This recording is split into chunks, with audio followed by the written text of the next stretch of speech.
Si Five Shepherds ay isang startup company. So actually ano pa lang 1 year pa lang kami na naitatayo.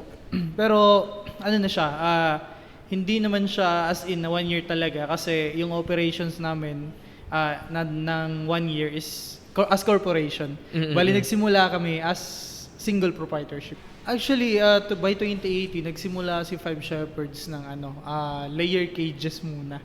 So, ito yung pagsisimula ni Five Shepherds. Si ano pa yun, yung CEO namin ngayon, siya yung may-ari nun, si Sir Winston.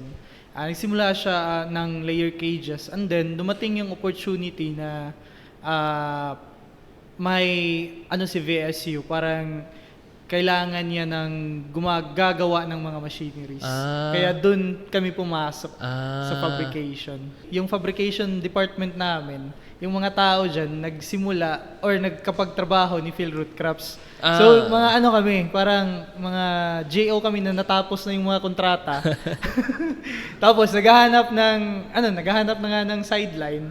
So, ayun na, dumating na nangailangan si Philroot Crafts or si VSU ng magpa-fabricate na machine.